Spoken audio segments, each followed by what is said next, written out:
আসসালামু আলাইকুম রহমতুল্লাহি ওয়া বারাকাতুহু। আজকে যে বিষয়টা নিয়ে আলোচনা করব সেই বিষয়টি আমরা অনেকেই অবহেলা করে থাকি এবং মনে করি যে সাধারণ, কিন্তু এটার উপর যে আপনার দিন প্রতিষ্ঠিত অথবা আমরা ইসলাম প্রতিষ্ঠিত, অথবা বলতে পারি এইটা গরিমসির কারণে, অবহেলার কারণে আপনি ইসলাম থেকে বা আমি ইসলাম থেকে বেরিয়ে যেতে পারি। আমরা কি করতে পারি? ইসলাম থেকেই বেরিয়ে যেতে পারি। কেননা শিরক এমন একটি বিষয় যাতে পতিত হলে মানুষ মুসলমান থাকে না। আর সে বিষয়টি হলো তাবিজ ব্যবহার করা। তাবিজ ব্যবহার করা। আল্লাহ নবী সাল্লাল্লাহু আলাইহি ওয়াসাল্লাম বলেছেন, মান আল্লাকা তামিমাতান ফাকাদ আশরাকা। যে তাবিজ লটকালো, তাবিজ ব্যবহার করলো, সে শিরক করলো। তাবিজ ব্যবহার করা হলো শিরক। রাসূল সাল্লাল্লাহু আলাইহি সাল্লাম অন্য হাদিসে বলেন, যে ব্যক্তি তাবিজ ব্যবহার করলো তার বিষয়টাকে তার উপর সুপর্দ করা হলো। তাহলে তাবিজ ব্যবহার করে আপনি উপকারও পাচ্ছেন না। তাবিজ ব্যবহার করে আপনি উপকারও পাচ্ছেন না। তো অনেকেই আমরা তাবিজ ব্যবহার করে থাকি, বিশেষ করে ছোট বাচ্চাদের কত প্রকার তাবিজ, সুতা দিয়ে তাবিজ, মাদুলি তাবিজ, লোহার তাবিজ, আরও কত কিছু। এই তাবিজ ব্যবহার করার বিধান কি এবং আমাদের কি করণীয়? কি? এক নম্বর হলো, তাবিজ ব্যবহার করার ব্যাপারে রাসূলুল্লাহ সাল্লাল্লাহু আলাইহি ওয়াসাল্লাম কঠোরভাবে নিষেধ করেছেন, দমন করেছেন, এবং তিনি বলেন যে তাবিজ ব্যবহার করলো, লটকালো, সে শিরক করলো। তো এই জন্য আমাদেরকে এই তাবিজ ব্যবহার থেকে দূরে থাকতে হবে। বড়দের হোক আর ছোটদের হোক, শিশুদের হোক আর যাই হোক, এই তাবিজ থেকে দূরে থাকতে হবে। তাবিজ যেন আমরা ব্যবহার না করি, না নিজের গলায়, না গরু ছাগলের গলায়, না বাচ্চাদের গলায় বা হাতে বা কোমরে। আপনি বলতে পারেন যে আপনি তো বললেন এটা শিরক, তো আলেমরাই দিয়ে থাকে, মসজিদের ইমাম সাহেবই দিয়ে থাকেন, মসজিদের ইমাম সাহেবই তাবিজ দিয়ে থাকেন, অনেক আলেম দিয়ে থাকেন। আবার দেখা গেল যে বইও লেখা আছে তাবিজ কীভাবে, কোনটার কি, কোন সোরার কি, এই ওই কত রকম কিছু আছে।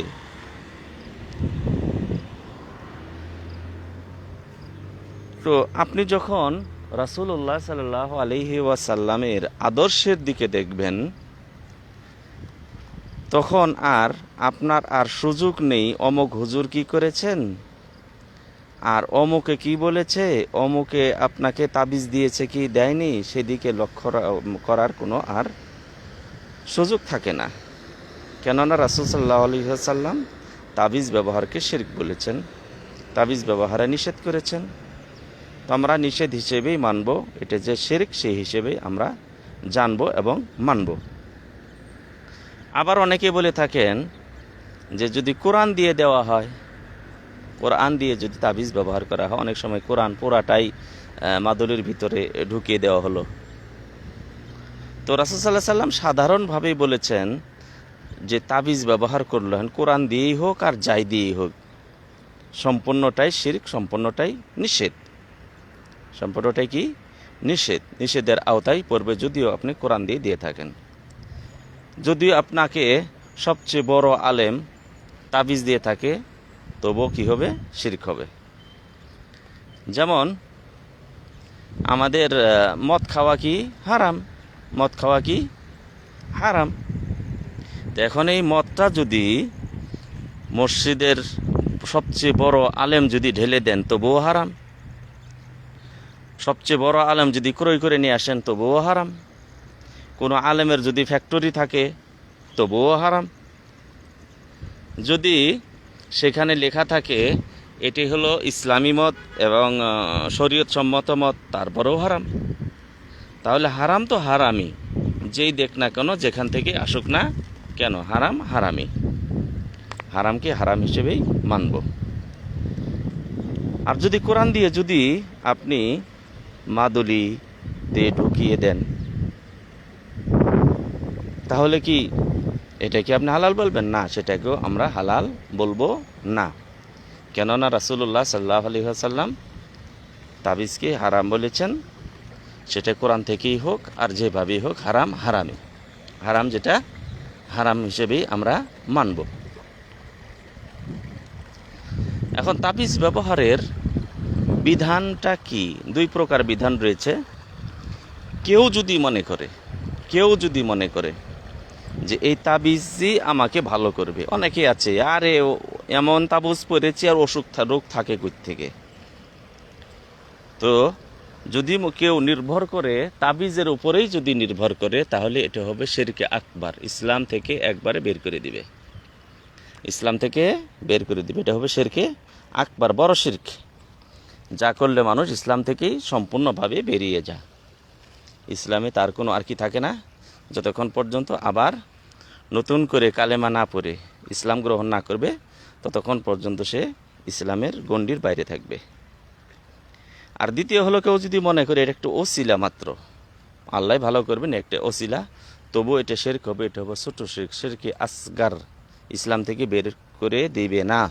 তবে আল্লাহ রাব্বুল আলামিন মাশিয়াতের উপর, আল্লাহ রাব্বুল আলামিন ইচ্ছার উপর থাকবে। আল্লাহ যদি ইচ্ছা করেন প্রথমে মাফ করে দিবেন কিয়ামতের দিন হাসরের ময়দানে, অথবা তাকে সাজা খেটে তারপরে আল্লাহ তাআলা তাকে মাফ করবেন, তবে চিরস্থায়ী জাহান্নামী হবে না। তবে যদি চিরস্থায়ী নাও হয়, জাহান্নামে গেলে কত বিলিয়ন বিলিয়ন বছর থাকতে হবে আল্লাহ তাআলাই ভালো জানেন। আর জাহান্নামে যদি কাউকে যেতে হয়, আল্লাহ নবী সাল্লাল্লাহু আলাইহি সাল্লাম বলছেন, পৃথিবীর সবচেয়ে সুখী মানুষকে এনে জাহান্নামের একটা চুবন দিয়ে ওঠানোর পরে বলা হবে, তুমি কি পৃথিবীতে কোনো শান্তি বলতে কিছু দেখেছো? বলছে, না, শান্তি বলতে আমি নামই শুনিনি। কিসের শান্তি? তাহলে জাহান্নামটা এত ভয়াবহ। এই জন্য জাহান্নাম থেকে বাঁচার জন্য আমাদেরকে ছোট শিরক থেকেও আমাদেরকে বেঁচে থাকতে হবে, ছোট শিরক থেকেও আমাদেরকে মুক্ত থাকতে হবে, ছোট শিরককেও আমাদেরকে বড়ই মনে করতে হবে। তো দুই প্রকার বিধান, কেউ যদি মনে করে এই তাবিজই আমাকে ভালো করবে, তাবিজই আমার যথেষ্ট, তাহলে সে করলো বড় শিরক, ইসলাম থেকে বেরিয়ে যাবে। আর যদি মনে করে যে না, এটা ওসিলা মাত্র, আল্লাহ ভালো করবেন, তারপরও এটা হবে ছোট শিরক। তাহলে তাবিজ যদি ব্যবহার না করি, শয়তানের ওয়াসওয়াসা, শয়তানের কুমন্ত্রণা, শয়তানের নজর, শয়তানের আপনার আসর এবং জাদু টোনা, আরও কত বদনজর রয়েছে, তাহলে এখান থেকে বাঁচবো কেমনে? রাসূলুল্লাহ সাল্লাল্লাহু আলাইহি ওয়াসাল্লাম এর পথ এবং পদ্ধতি বাতলিয়ে দিয়েছেন। তিনি তার নাতি হাসান হুসাইন রাদিয়াল্লাহু আনহুমাকে তিনি ঝাড়ফুঁক করেছেন সকাল সন্ধ্যায়। তাহলে আপনি সকাল সন্ধ্যায় ঝাড়ফুঁক করতে পারেন, এবং যাতে করে এগুলি না হয় রাসূল সাল্লাল্লাহু আলাইহি ওয়াসাল্লাম পথ এবং পদ্ধতি বাতলিয়ে দিয়েছেন। যখন সন্ধ্যা হবে, বেলা ডুবতে যাচ্ছে, তখন বাচ্চাদেরকে ঘর থেকে বেরোতে দিয়েন না। যখন সূর্য পূর্ণ ডুবে যাবে, তারপরে বাচ্চারা বেরোক, সমস্যা নেই। এবং রাসূল সাল্লাল্লাহু আলাইহি ওয়াসাল্লাম সকাল সন্ধ্যার জিকিরের কথা যে বলেছেন, সকাল সন্ধ্যার জিকিরগুলি করার ব্যাপারে, যে সকাল সন্ধ্যায় এই জিকিরগুলি করবেন, বিসমিল্লাহিল্লাযী লা ইয়াদুররু মা ইসমিহি, তারপরে আউযু বিকালিমাতিল্লাহিত তাম্মা, তারপরে সূরা নাস, ফালাক, তারপরে আছে আপনার আয়াতুল কুরসি, আরও যেগুলো লা ইলাহা ইল্লাল্লাহু ওয়াহদাহু লা শারীকা লাহু, এগুলি পড়বেন, এগুলি পাঠ করবেন। এবং বাচ্চার যেন এরকম কিছু না হয়, এই জন্য আপনি সকাল সন্ধ্যায় আপনি কি করলেন, যখন বাড়ি থেকে বের হলেন অথবা বাহিরে যাচ্ছেন, তখন আপনি নাস, ফালাক, লা ইলাহা ইল্লাল্লাহু ওয়াহদাহু লা শারীকা লাহু, এরপরে আপনার রয়েছে বিসমিল্লাহিল্লাযী লা ইয়াদুররু মা ইসমিহি, আউযু বিকালিমাতিল্লাহিত তাম্মাতি মিন শাররি, এই আরও কিছু দোয়াগুলি রয়েছে, এই দোয়াগুলি পড়ে তাকে ফু দিবেন, বাচ্চাকে কি করবেন, ফু দিবেন। এরপরে আপনার বাচ্চাকে, যাতে করে বাচ্চা সুন্দর হয়েছে দেখে যেন মাশাআল্লাহ বলবেন। কি বলবেন? বাচ্চাকে দেখে মাশাল্লাহ বলবেন। কারো বাচ্চা দেখলে আরে বাচ্চাটা তো সুন্দর মাশাল্লাহ, বাচ্চাটা তো অনেক বড় হয়েছে মাশাল্লাহ, এইভাবে। আর অনেকেই আছে গ্রামে বা মহল্লায় প্রসিদ্ধ হয়ে গেছে, তার নজর লেগে যায়, তার নজর লেগে যায়। সে যদি সামনে এসেই যায় তার থেকে দূরে রাখবেন, 1 নম্বর কথা। 2 নম্বর হলো তাকে আসার আগেই দেখছেন আসবে বা এর পরিস্থিতি, তাহলে এই দোয়াগুলি পরে তাকে ফু দিয়ে রাখবেন।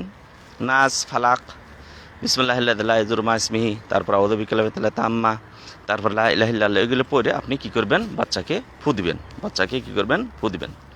এখন কাউকে যদি বদনজর অথবা জাদুটোনা লেগেই যায় তখন আপনি কি করবেন, তখন আপনি কোরআনের যে কোনো আয়াত, কোরআন পড়াটাই শিফা, যে কোনো আয়াত পড়ে, যে কোনো সূরা পড়ে তাকে কি করবেন, ঝাড়ফুঁক করবেন। এবং এগুলি কোরআন পড়ে অথবা রাসূলুল্লাহ সাল্লাল্লাহু আলাইহি ওয়াসাল্লাম কর্তৃক কি বলে আদর্শিত নির্দেশিত যে দোয়াগুলি রয়েছে, এই দোয়াগুলি পড়ে আপনি কি করবেন, পানিতে ফু দিয়ে এগুলি খাওয়াই দিবেন, অথবা এগুলি দিয়ে গোসল করিয়ে দিবেন। এগুলি কী করবে, খাওয়াই দিবেন, পান করিয়ে দিবেন, গোসল করিয়ে দিবেন। অথবা সরাসরি ঝাড়ফুঁক করবেন, কোরআনের যে কোনো আয়াত দিয়েই ঝাড়ফুঁক করতে পারেন। এরপরে আয়াতুল কুরসি রয়েছে, তারপরে জাদুর যে আয়াতগুলি রয়েছে সূরা বাকারাতে সেগুলি পাঠ করতে পারেন। সূরা নাস রয়েছে, ফালাক রয়েছে, তারপরে বিসমিল্লাহিল্লাযী লা ইয়াদুররু মা'a ইসমিহি, তারপরে আজবিল বাস রাব্বিন নাস, এগুলি পাঠ করবেন। সূরা নাস, ফালাক, আয়াতুল কুরসি এগুলি পাঠ করে কি করবেন, রোগীর উপরে ঝাড়ফুঁক করবেন। তবে সময় লাগবে, তবে কি লাগবে, সময় লাগবে। আপনি যখন ঝাড়ফুঁক করবেন অনেক সময় ধরে ঝাড়ফুঁক করবেন, অনেক সময় ধরে কি করবেন, ঝাড়ফুঁক করবেন। আয়াত পড়লেন, ফু দিলেন, তারপরে সূরা পড়লেন, ফু দিলেন, দোয়া পড়লেন, ফু দিলেন। তাহলে 2টা পদ্ধতি আপনারা অবলম্বন করতে পারেন। 1 নম্বর হলো সরাসরি ফু দিবেন, আর 2 নম্বর হলো কি পানিতে ফু দিয়ে সেই পানি পান করিয়ে দিবেন, তারপরে তার উপরে ছিটে দিবেন, অথবা তাকে ওই পানি দিয়ে গোসল করিয়ে দিবেন। আর পানি যখন ঝাড়ফুঁক করে যখন রাখবেন, পানি পরে যখন রাখবেন, পানি পরে রাখার পরে ওই পানিতে আবার পানি আপনারা বৃদ্ধি করতে পারেন। যেমন আপনি 1 লিটার পানিতে আপনি কি করেছেন, ফু দিয়েছেন, 1 লিটার পানি পরেছেন, পরার পরে এই পানি কমে যাচ্ছে, ওই পানিতে আবার পানি দেন, আবার কমে যাচ্ছে, আবার পানি দিতে থাকেন, আর পান করতে থাকেন, ব্যবহার করতে থাকেন। এইভাবে আমরা জাদুটোনা, জিনের আসর, তারপরে মানুষের কুনজর, বদনজর যেটা বলি, বদনজর থেকে এবং মানুষের হিংসা, যে নজর হিংসা রয়েছে সেখান থেকে আমরা বাঁচতে পারি। তাহলে আমাদেরকে যে বৈধ পদ্ধতি আছে, এই বৈধ পদ্ধতিতে আমরা জাদুটোনা হোক না কেন, অথবা বদনজর হোক না কেন, জিন শয়তানের আসর হোক না কেন, জিন শয়তানের নজর হোক না কেন, এগুলি থেকে আমরা বাঁচতে পারি বৈধ পন্থায়। বৈধ পন্থায় বাঁচবো, যাতে করে আমরা বৈধ পন্থায় আমরা যদি সেই আমলগুলি করি তাহলে কার্যকর বেশি হবে। আর যদি অবৈধ পন্থা যদি করি তাহলে কার্যকরীও তেমন হবে না, খালি মনের আশা, মনের একটা তৃপ্তি, এটাই আমরা পাবো, আসলে কোনো উপকার পাবো না।